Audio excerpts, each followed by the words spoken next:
Hey everybody, Grant Clayton, Realtor 1% List. So, training video, how to overcome people who want to cancel their contracts.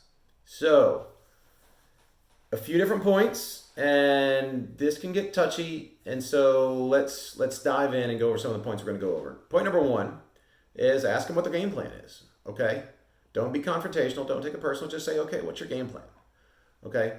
Number two, if they have more bottom line to work with because they're going to go pay this 6% agent more money, why haven't they given you more money to work with? Why haven't they allowed you to have an agent incentive or something like that? Number three, have you already been talking to another agent? Just ask them and tell them to be honest with you. It's okay. If that agent is promising you that they have a buyer for you, why haven't they brought him yet? Okay, asking simple questions. Number four, what do you think it is that we're lacking? What are we not doing? Ask them those questions. So let's dive into number one, and this might be a little bit of a longer video because it's going to necessitate it. So number one, what is their game plan? Okay, when somebody calls you and tells you, I want out of my contract, I'm done, a lot of times they're expecting confrontation. So my advice to you would be don't give it to them. Okay, don't be confrontational. Don't get angry with them. Don't tell them, oh, well, I hate your guts. How dare you try to fire me? Ask them. Just say, okay, what's your game plan? If you're hiring another agent, will they tell you who it is? And tell them, look, I'm not going to confront that agent. I'm just curious. Okay? And if you know your market and you know the other agents, then when they tell you, oh, well, I'm going to hire this person, just point out to them, I'll probably sell more houses this month than they're going to sell this year. What are they going to do that I'm not doing? Okay? Just start gently peeling away the layers of the onion. So, when they tell you they want to hire somebody else from this other company, it's almost always somebody who's going to charge them 6%. And so you ask them, okay, so you're prepared to pay 6% on a $300,000 house. That's what, an extra $7,500, $8,000 versus what we charge. So I ask them to say, look, do you think that's going to help you?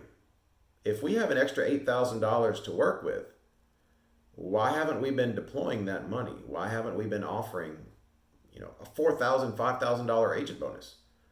So do you think hiring a 6% agent to put you right back online and hold an open house and put you in the newspaper is going to solve your problem? Or could offering an $8,000 buyer incentive? $8,000 buyer incentive, somebody can come in and buy your house and say, holy cow, I can pay for my closing costs and repaint most of this house with this money that you're giving me. Do you think they want that? Or is it the buyer's agent that they want? Is it the 6% that's going to help? Does paying somebody more money mean you're going to get better service? Does paying somebody more money make your house worth more? Ask them that. Does paying another agent more money make it more desirable? Show them the stats again. Tell them, look, this is directly from the National Association of Realtors. If you don't believe me, Google it. What you're telling me is I'm missing an open house and I'm missing a magazine. Bring them a Homes and Land magazine. Okay, show them where a huge portion of the page is the realtor's picture and phone number, and then a little bitty picture is the house. Okay, and ask them, are they there to market your house for you, or are they there to market themselves? Okay, with an open house, ask them. Just say, look, ask that agent, what's the odds of selling a house through an open house? It's all over online. You just got to find it. It's 1%.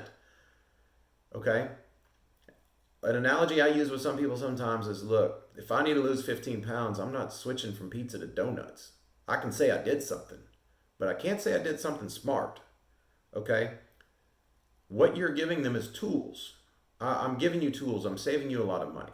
Okay? So by me saving you a lot of money, you have the tool that you can use at any time to say, you know what? If I'm comfortable paying 6%, I'm going to keep paying you 1%, and I'm going to pay a buyer's agent 5%. You want to talk about something outlandish, something crazy? Tell them if you're fine paying 6%, pay the buyer's agent 5%. Agents will line up around the block to sell your house because they're going to get paid double the money. Of course they want to sell your house more.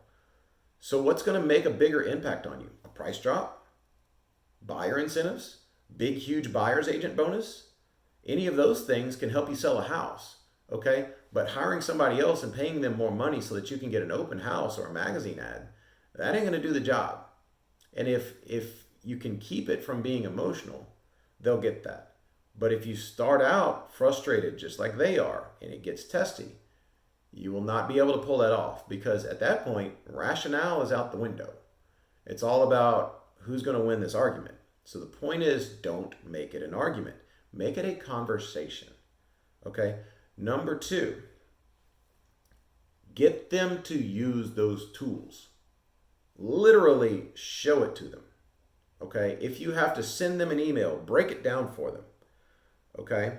Send them a text message saying, this agent charging 6%. This is what you're going to pay them. This is what you're going to pay me. Okay? Make them see it. Make them see it in front of their face. Because sometimes that hits home a little bit more than just a conversation. And once it really hits home and they realize the tools they have, they might be more apt to deploy them. Number 3, when they've already been talking to the agent, if the agent's saying, oh, I can do this for you, oh, I can do that for you, oh, I've got all these buyers. They want emotional people who just really need to sell their house. They want to get those warm and fuzzies from that other agent saying, oh, they have this buyer, they have this buyer. I would just tell them, look, authorize me to pay that agent a bonus if they send you a contract in the next week. Authorize me to do that. Okay, give me that in writing. So here's the thing. You want to fire me to hire that agent and pay him 6%. I'm telling you, instead of doing that, tell me that I can give that agent a bonus if she writes me a contract or he writes me a contract that we accept within the next week. They're going to make a huge amount more money and you're still saving money. And so if that agent truly has that buyer, we're greatly incentivizing them to send it to you. Okay? They need to be dragged down the path of rationale and realistic thinking. Because to somebody who's desperate, who needs to sell their house, when somebody tells them, oh, I've got all these buyers, they don't stop and say to themselves, well, then why haven't you written me a contract? Because I'm going to pay you all this money. They just think to themselves, oh, well, this person's got a buyer and my agent doesn't. So look, let's pull that buyer out of them. Okay? But once again, you have to keep this a calm conversation. It can't be anger, anger, anger, anger, because then they will not hear these things. Okay? Number 4, what are we lacking? Ask them what they're lacking. Okay? Is it the open houses? Is it the print media? Is it this? Is it that? Go through the listing process with them again. If they're calm enough and if they can do it, and when the time is right, have the calm conversation with them again. Okay, ask them what they think we're lacking. Okay, because it's very easy as a home seller to say, I'm frustrated, I'm done, I'm out. Okay, now they're stuck in a legal contract with you. But if you ask them, okay, so why are you done? Why are you out? Can you explain it to me? Can you tell me what you think we're missing?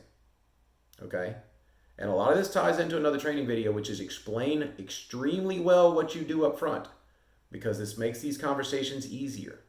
So explain to me what you think we're missing. Tell it to me. Don't just be frustrated and say, I'm switching from, by God, pizza to donuts and I'm going to change. No, tell me what it is. Okay? And look, run another CMA for them. Run everything for them. Show them what houses around them have sold. Go sit down with them again. Say, look, these houses have sold. Here's where they're priced and here's what they have. Your house has not. Okay? Tell me why. Is it you? Is it the house? Or is it me? And just tell them, look, I sell more houses than anybody. I list and sell more houses than anybody. Our company will list and sell more houses than anybody else around. This works for all these people. I have 10 houses under contract right now. I'm doing the same exact thing for them. It's worked for them. Why isn't it working for you? And don't put it on them and make them feel like a big lump of coal, but ask them to say, why isn't it working? Can you explain to me why it's working? Okay, make them slow down and think. Okay? And if they do, they'll realize they have tools with you that they don't have with other people, and they realize they have opportunities with you that they do not have with other people. And once they sign that 6-month listing agreement, they agree to pay that extra 8, 9, 10, 20 grand. Okay? Now they're in even worse shape. So when you're in a hole, and that hole is, I need to sell my house and I can't, all right? Hiring somebody and paying them double the money, almost, of what we're going to charge, that's picking up the shovel and digging the hole even deeper. Make them understand that tactfully, nicely. Make them understand that. Okay? It's a hard conversation, but the more times you have it, the better you'll get at it. But then the more you can steer away this conversation at the listing presentation, get them priced right, and really explain what we do, the less often you will have to have this conversation. This is Grant, training video. If you got questions, comments, post them below. Feel free to email me. Hope everybody has a great day. Let me know if you got any questions.